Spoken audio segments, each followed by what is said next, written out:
A few inches later. Yo, what is up, everybody? Welcome back to another video. So as you can see here, we got a nice little box from BC Racing. So the strut finally came in. It's been sitting here probably about like a week. Haven't been able to do it just because you know, my house actually is under construction, so we've been doing a lot of work here. I haven't, but you know, they have a lot of construction stuff going on, so I haven't been able to do it here. Finally though, I was able to line it up to where it got delivered and we're finally moving back in. So I am pretty dirty right now because we're trying to move everything back in. But yeah, so gotta get rid of the information. But BC Racing, you know, cool. Also, when you order online for the replacements, right, these numbers pop up. I think these are the exact same how it was on the website. I could double check, but I guess I didn't know that these shocks are a special order. So when you order them online, it literally asks you, well, you buy it, you know, and you kind of like filter through the website, find the shock for your car, and you actually put your information on what kind of car you have. So 09 ISF, rear-wheel drive, and then I have the Swift Spring upgrade, so I put that in there too, just so they could send me the right one. And you know, they did. So it is special order. Did not know that. Took about a month, maybe a little bit, like a month and a half to finally get here. Didn't know that, and you know, it kind of sucked. A little bit. But nonetheless, they got it here as fast as they could. And yes, you can also send your shock in, which my car is over there.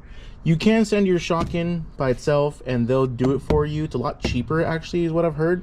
But I need my car, and the shock's not completely blown, it's just leaking and it's on its way, so that's why I got it. But you could send a shock in and it's a lot cheaper. I don't know how long it would take, but that's what I've heard. Or you can go this route, do it yourself and buy the part.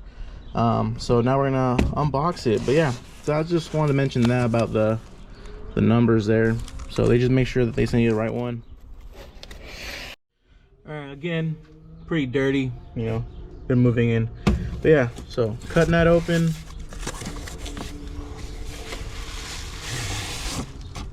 You got this box, got a sheet on it, wrapped up in bubble wrap, and there it is. So that is the new shock. So this sits in the actual bottom portion of the shock. Don't know what those numbers mean. If anyone can tell me, cool. I have no idea what those numbers mean. It says R1. I'm assuming that's for the right side of the car, because that's what it's for. It's for the right rear. So yeah, and then also just to test, yeah, this thing is not going in at all. Yeah, honestly, everything's nice. I just want to test it, see if I can. Yeah, no, this thing is not budging, dude. Oh, it's barely moving. Barely moving. I moved it a little bit. I don't know if you can kind of tell. I moved it to there where my thumb is. There's a line on the chrome. I make like 1.5 inches. So, and that's me actually using, you know, pretty decent force. So yeah, I can definitely tell you that if I do that to the shock that's on the car now, it will not it will not take that much effort. But yeah, so this actually will screw into the bottom portion that, you know, actually connects to the suspension on the lower arm. You know, all the rings go on here, the spring goes here, top hat, you know, you gotta transfer everything over. I'm not gonna do the install today. It is it's kind of late. It's already 4 o'clock. I don't have that much sunlight. Also, I want to make sure I clean the entire driveway of screws or nuts, bolts, anything. I don't want to get a flat parking in here. Again, we just finished construction, we just did a remodel, and yeah, so honestly, I'm hoping for the best. It should be pretty simple. Honestly, you just transfer everything over. Just mark it off with tape where the other rings are, or you use a Sharpie, mark it off. Then you have your base point of lining everything up. So yeah, I'm doing it tomorrow, not today. But yeah, man, excited. So basically the situation right now with the F is the fact that it's leaking, but it's not blown. So since it's not blown, it's still drivable, but it's not ideal. And since it's not ideal, gotta swap it out. So we're gonna take care of that tomorrow. All right, everybody, so I already went ahead and started attacking this, just because it's early. I have some shade right now. So first thing you want to do is jack up the car, find your jack point or a piece of the frame under the car. They're literally one and the same. So jack it up, take the wheel off, wheel's over there, thing's meaty. And then now we're going to do the bolts on this thing. So as you can see, let me get a little bit of a light on there. It's not really helping, but yeah, that is exactly why we are changing these struts, because that is, even though I've been daily driving it, it should not look like that coated. So if I remember correctly, we're gonna hit that sway bar end link bolt, which is a 14. That's gonna come out completely. This holding the lower strut in, that is gonna be a 19. And then this one holding the knuckle, I think I have it on camera, yeah, the knuckle, that one we're gonna loosen and break. We're not taking that out. So that's loosening, that's loosening and breaking, not coming out. That one is coming out. That one is coming out. Also, before I forget, you have these small little 10s. So that needs to come out, that needs to come out, that needs to come out. And once you do that, there's 2 in here. I want to say they're 12s. 12 or 14, they need to come out. So I'm gonna hit all that right now, and then once I do have the actual numbers in my head, then I'll give an update. Alright, so when you pull this back, you have 1, 2, and 3. Me, I have an extender, so I already have a hole in my trunk inner layer. So yeah, 1, 2, 3, I believe they're 14s. Then after that, it just all drops straight through. I literally broke my ratchet. The thing's done. Trying to get these off. So again, they don't need to be that tight. Just make sure they're tight enough. Also, damn, that's not good. But yeah, so these are out. So now it can drop, but the bolt holding the lower part of the strut to the arm is still in there. So I gotta do that first, pull that out. Once I pull that out, damn, once I pull that out, we should have some more wiggle room. Damn. All right, update, pain in the ass. We got that one out, that one out, that one out. So now this is movable. Also, I guess I don't need that one and that one because I have coilovers. So now we're gonna yank this out and swap everything over. All right, y'all can see, I'm gonna just take these off for now because I don't want to lose those. So y'all can see, this is filthy. And this is not just from driving, this is not just from daily in the car, this is from the tube inside leaking. So I'm gonna wipe this down. Damn. Come on, pups. I'm gonna wipe this down. This is the new one. New one's gonna go into that spot in here. I'm gonna wipe it down. I'm gonna mark off everything with blue painter's tape so it's easy to see and easy to peel off and doesn't, harm it. So I am filthy.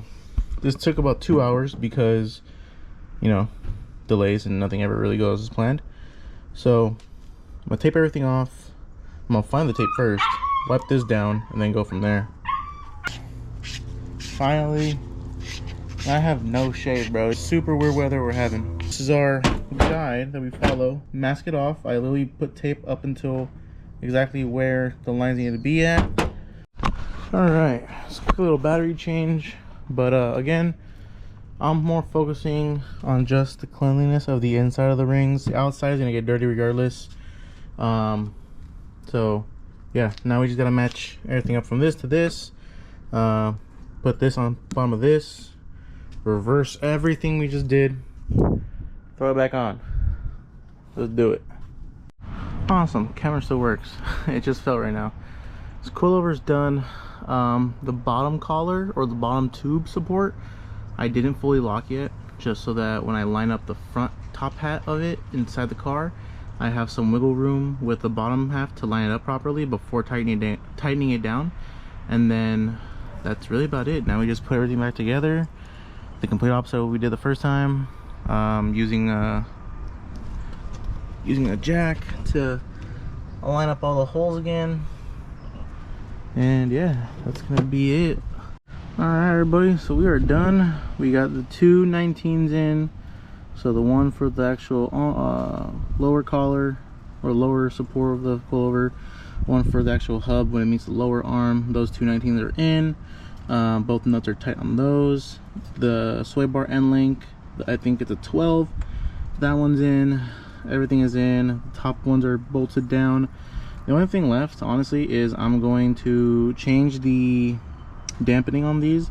So originally I had 23 in the front, and I want to say 18 in the, I'm sorry, 23 in the rear, 18 in the front for dampening.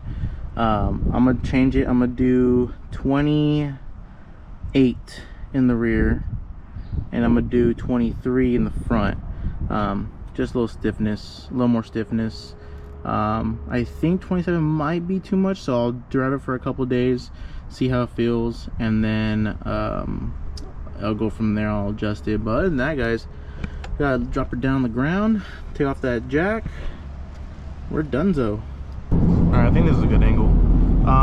Yeah, guys, so it's been a couple days, probably been like almost a week already, with the new shock absorber in. Actually, no cops. Oops, didn't mean to do that.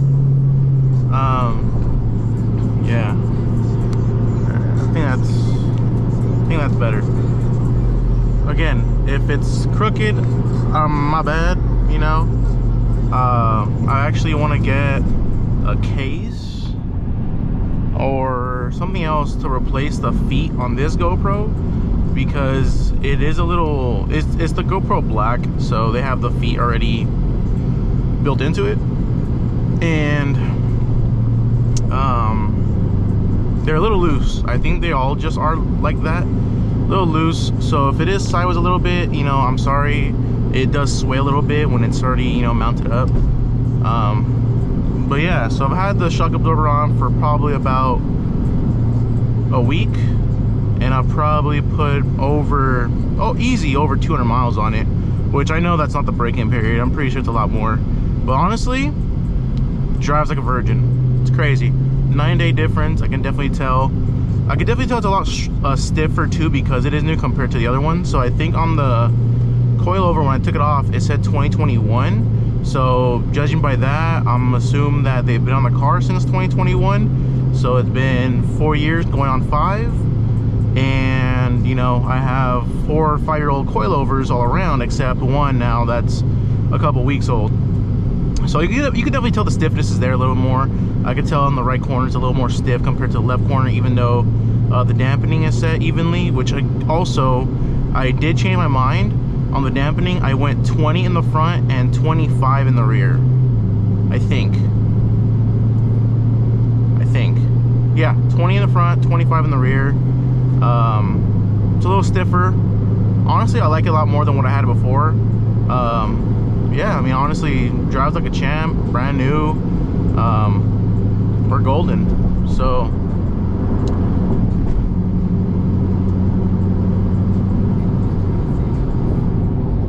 I don't know, I smell something. It's one of these cars. It's not me. One of these cars stinks. But yeah, you know, on our way to San Diego again. Again, I take this car to San Diego at least once a week, and it takes that 90-mile trip like a champ. 90 mile plus. Actually, is honestly going back and forth, it's probably like 200 miles. So yeah, it's about 200 miles, and I have like 200 miles on the new shock already, just driving to work and daily driving here and there. Now I'm gonna put 200 back on it right now, so I'm gonna be at 400 after this, which again, I'm pretty sure the break-in period's a lot higher than that. But yeah, 400, and you know, no issues, no complaints, everything's all tightened up, nothing's bouncing, nothing's loose.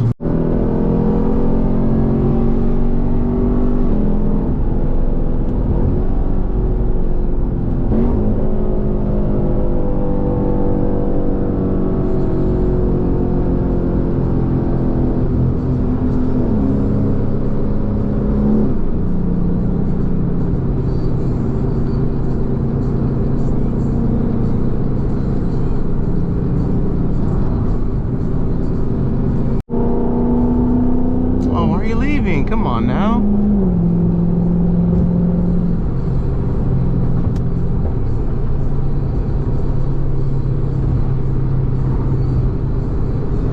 Alright, well, I mean, he was behind me the whole time and I'm leading, and I took off and he couldn't catch up, but alright.